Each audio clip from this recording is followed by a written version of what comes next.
This is Camp Lemonnier, America's largest military base in Africa. There are about 5,000 troops here from all services. It is located in Djibouti, a peaceful country, but within a troubled wider region.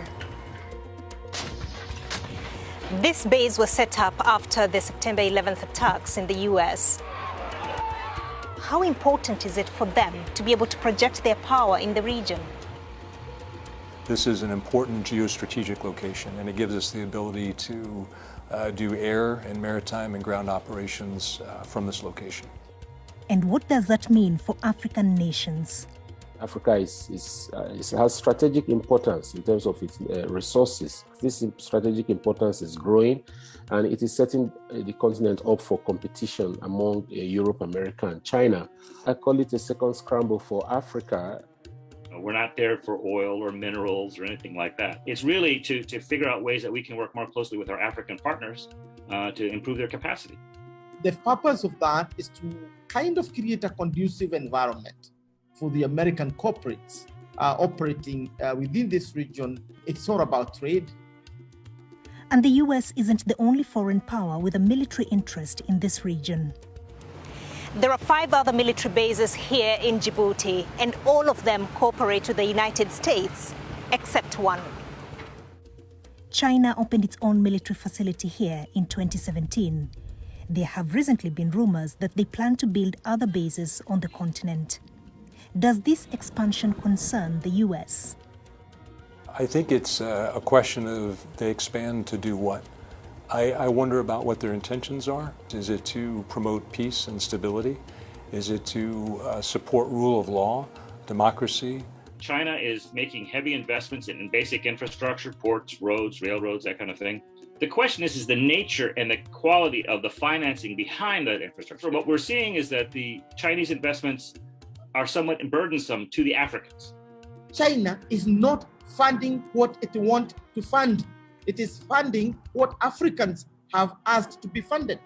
It is not about the debt burden. It is whether Africa is growing, like other parts of the world.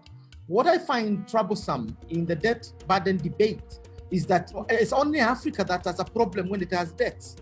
I look at the American debts to China and wonder why they are not subject of the debt burden thesis.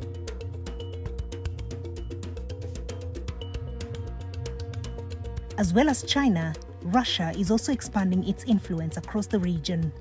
Russian mercenaries have been involved in Libya, CAR, and Mali. What we're looking at is military proxies being put forward by the Russian government. I mean, I don't think that their contributions have done anything beneficial for the continent, to be perfectly candid with you.